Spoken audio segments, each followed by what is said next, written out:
Ah, ça fait du bien de s'asseoir un peu. Oh, excusez-moi, je ne vous avais pas vu. Oh, vous gênez pas pour moi, continuez à parler.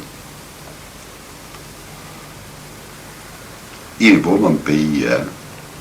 Il y a tout ici. La mer, la montagne, le soleil. Comment? La pluie. Et c'est pour ça qu'il est vert mon pays. Et il sait ce qu'il fait le bon Dieu. J'aime bien me reposer ici près de la cabane aux fées. La cabane là, c'est la cabane aux fées qu'on appelle. Vous saviez pas? Et c'est vrai. Vous êtes du Nord.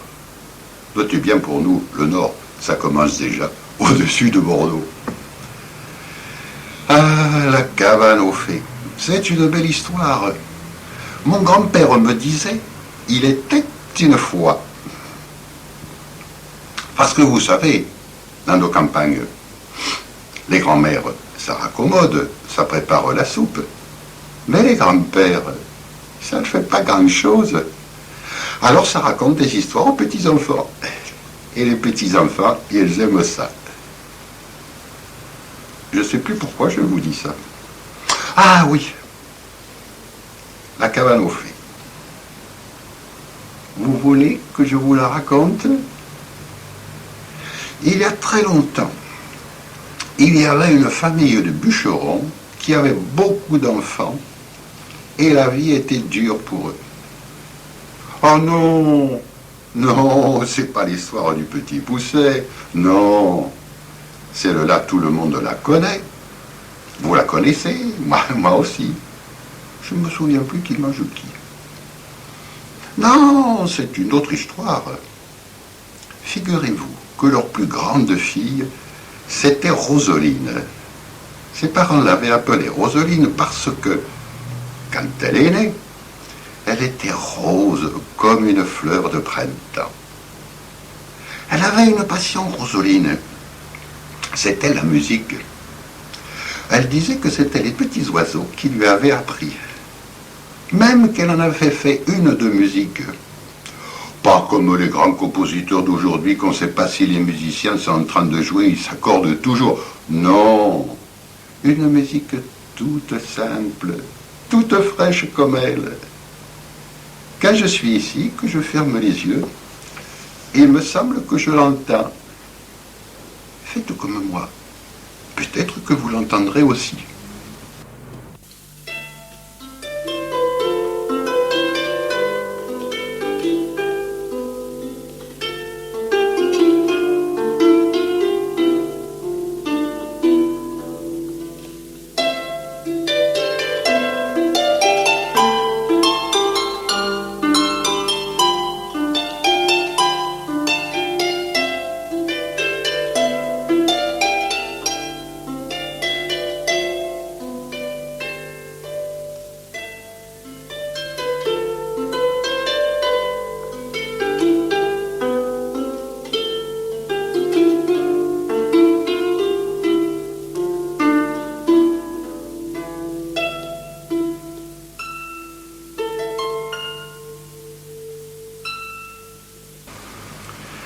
Alors, un jour qu'elle se promenait par ici, la porte de la cabane aux fées était entr'ouverte.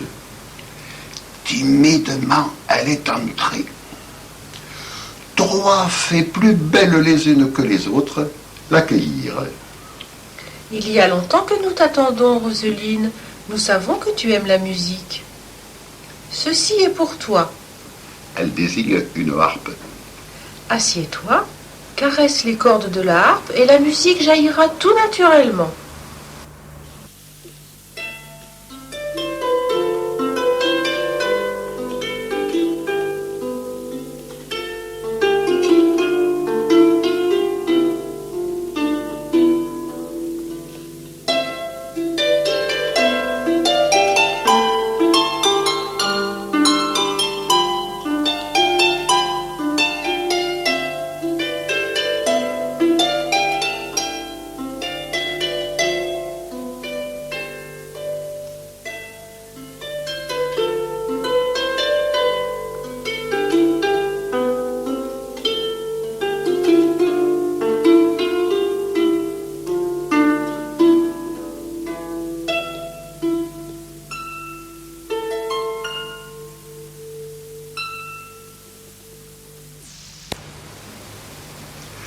Après la dernière note, elle s'est sauvée comme une voleuse.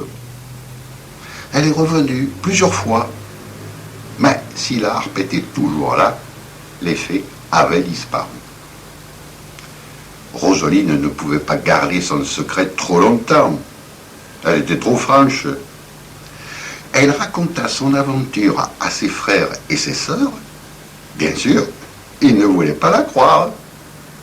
Alors, un soir, quand ses parents dormaient profondément, elle les emmena tous à la cabane aux fées. Mais pas n'importe comment. Non, en colonne par deux et au pas.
Quand ils entrèrent dans la cabane, les trois fées étaient de nouveau là. Nous savions que tu allais venir avec tes frères et sœurs, Roseline. Tous ces instruments sont pour eux. Les enfants se ruèrent sur les flûtes, les clarinettes, les violons, les violoncelles. Et ce fut un tintamarre inimaginable. L'une des fées mit le holà. Doucement! On ne frappe pas les instruments de musique. On les caresse avec amour. Chacun à sa place. Attention. 1, 2, 3, musique!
Quand le concert fut fini, toujours en colonne par deux et au pas, ils regagnèrent au petit matin la maison des parents.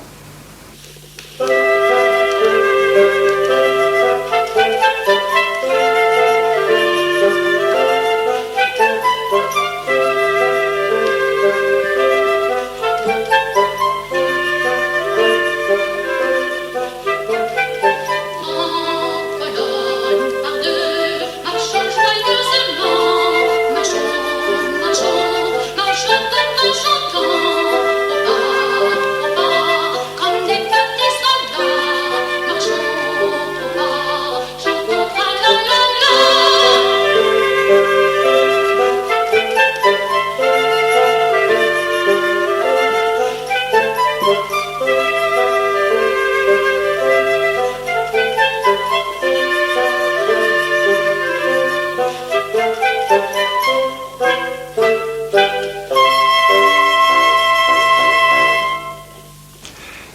prirent l'habitude de revenir à la cabane aux fées, et leur concert fut de plus en plus au poème.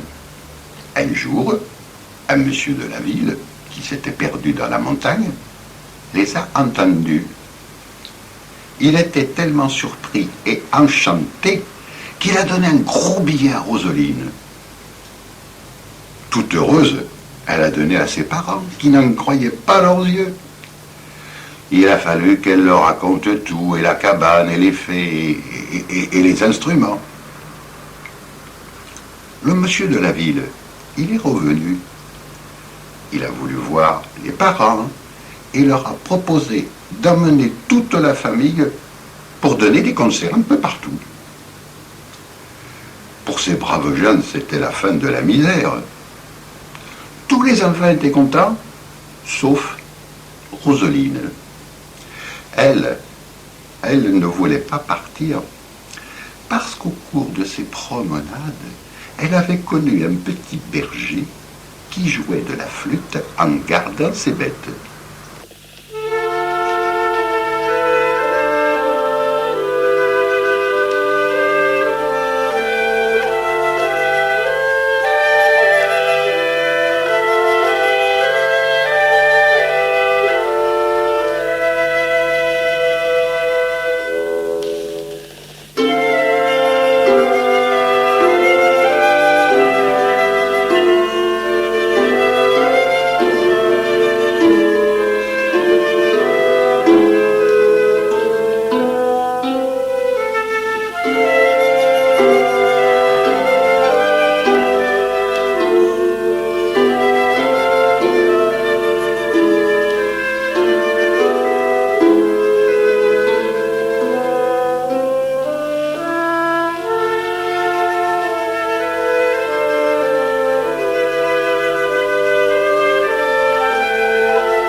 Oh, ils étaient bien sages tous les deux.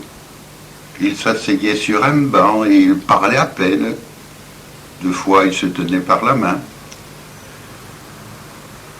Le petit berger l'aimait bien. Il n'osait pas lui dire. À cette époque, un garçon de 16 ou 17 ans, c'était pas très dégourdi. Alors, c'est elle, Rosoline, qui a parlé. Ou plutôt, qui lui a dit qu'elle l'aimait, mais en chantant.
Mais les parents n'ont rien voulu savoir.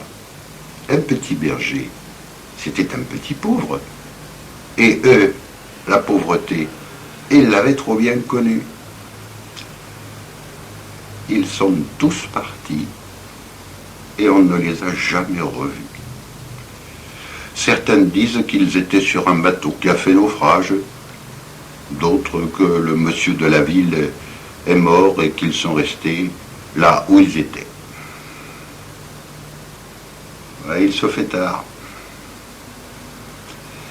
Et il faut que je rentre, et ma vieille jambe n'en vont pas bien vite. Essayez encore de fermer les yeux. Peut-être que vous entendrez de nouveau la musique. Allez, portez-vous bien.